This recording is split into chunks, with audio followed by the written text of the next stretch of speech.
Hey guys, I just wanted to do a really quick video to give you an idea of what I would like you to do when you do your Flipgrid video introducing your rhetorical analysis one-pager. So I'm sitting here in a Halloween costume. I've got a little bit of a Halloween set, and I even made my costume correspond to the piece that I'm going to be doing my one-pager analysis of. You don't have to do that, but it's kind of fun to try to make it connect. Also, I'm cheating a little bit. Whoops. The piece that I'm presenting is not actually a one-pager. I didn't have time to make one and get this video to you in time, but I wanted to show you something. So instead of a rhetorical analysis one-pager, I did grab a piece of art that we have around the house that integrates verbal and visual messages. This has got a lot more text on it than I would like yours to have, but it still works for the piece. So you're going to be in costume, you're going to have a one-pager made, and then you're going to explain how you used visual elements to convey the main ideas about the rhetorical situation and the message of the piece that you're evaluating. Okay? So just a little story about what I'm holding. This summer, for my husband's birthday, I arranged for one of his favorite musicians to send him a copy of handwritten lyrics to one of my husband's all-time favorite songs. So this is what they sent my husband, and because the title of the song is Hello from Venus, I decided to dress like a Roman goddess to kind of correlate. You don't have to make your costume match up to your piece, but what the heck, it's fun. Okay, so just a couple of things. This is a song called Hello from Venus. It was written by a guy named Mike Ferris, and it was actually written in the 1990s. So at the time, Mike Ferris was with what we called a jam band. Ask your parents, they'll know what that was. And they were always playing festivals like Horde Fest or Lollapalooza, and they were always the second stage.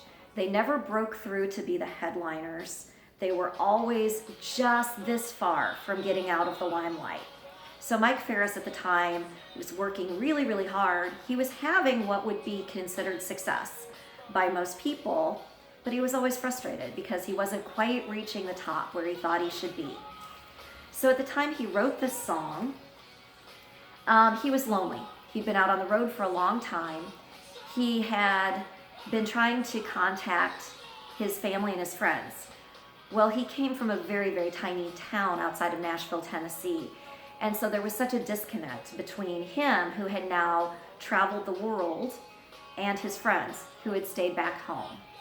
So the song is really expressing how lonely and isolated he feels because he's so far removed from everyone he knew before.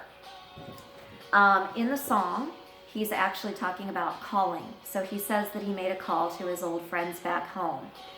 But one of my favorite lines is he says how uncomfortable he is when he talks to his old friends. He says, down in this hard land, everybody's quicksand, meaning he knows that everyone is changing like quicksand, and quicksand has such a negative connotation of something dangerous. So these are not good changes. And he says, they're quicksand with nowhere to flow, and I don't have the guts to go back there alone, knowing what I know. So I just telephone them.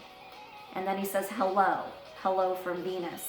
And hello from Venus is, of course, a metaphor for how far away he feels and how disconnected from his friends. So when he made this piece, he did a couple of artistic things to really enhance those lyrics. First of all, I think the black border on this is really important. It's lost a pumpkin. I think that the black border shows the sense of isolation. So if here are his lyrics, this border shows his feeling of being really cut off, okay? The idea of space or a black hole. So here's him with his lyrics in the middle, and then here's this border that separates him from everything else.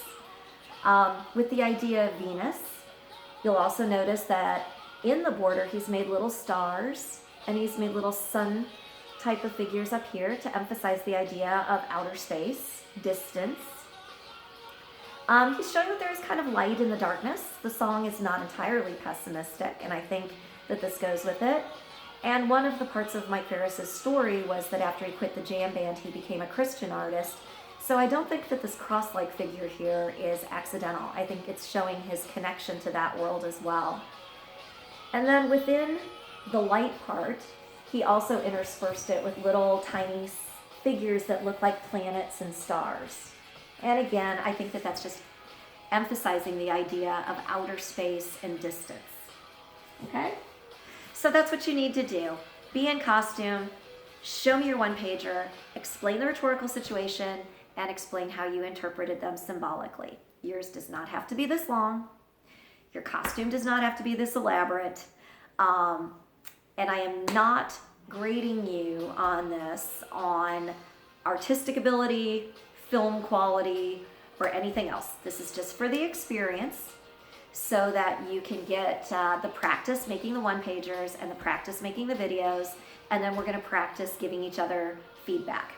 All right, I hope this helped, and I really look forward to seeing your videos. Thank you.